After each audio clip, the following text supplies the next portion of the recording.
So this is the finished product. So what we used today, like I mentioned before, all we did was we took 3 of the colors. So we just used white, black, and red.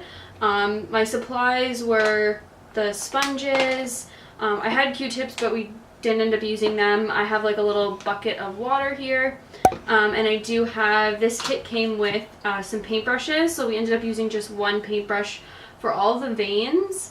And then I have a plate here where I kind of like diluted some of the paints. So we ended up using 4 sponges for this look and 1 paintbrush, which isn't so bad. I think we picked these up for like $4 today at Shoppers. Less than $4, right? Yeah, and there's 16 of them, so you can get do multiple looks. And then we ended up only using 2 eyeshadows to actually set everything. So we just used a standard black shadow, and then we just used like a deep plum purple one to kind of like blend it out. So what we did is we took the white, diluted it, and then put it all over the face and down the neck. And then we took some black, diluted that as well, and then did it around the eyes, and then the forehead, and then down the sides of the cheekbones, and then down the neck a little bit, and then went back in with like a deeper black and did that like right close to the eyes itself, and then just along the hairline, and then kind of like down the contour a little bit more, just to kind of make it like a little bit more defined but also look like it's kind of blending out.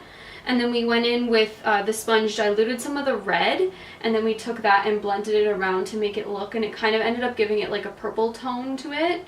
And then we took the paintbrush with the red, so we didn't dilute the veins.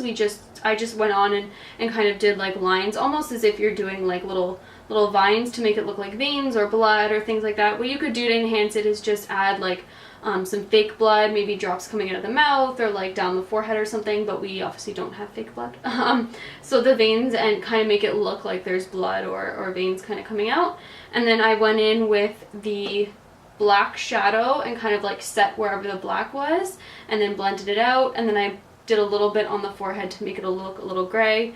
Oh yeah, we took black on the lips too, but that was more of a watered down one. And then we took some purple shadow and kind of blended it down where the red was to kind of like make it look all together. So it took about a half an hour total time, so not too bad. It's a really easy like Halloween look, going out look. Yeah, just a casual everyday look. But for a costume, you could like take some clothes and just kind of like tear them up and make them dirty and stuff if you're going as a zombie. And there's lots of options on the internet in terms of pictures you want to follow, but we kind of just went with it. Winged it. Yeah. So I just ended up picking up this like face and body paint thing, and I'm using some cheap sponges because I'm not about to get my good ones dirty. I'm not worth it, is what you just said.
think the biggest thing is just the paint, the makeup paint. Don't use regular paint. Use like actual makeup paint. This is like face and body one. That's about it. Turned out good. Mm-hmm. That's all.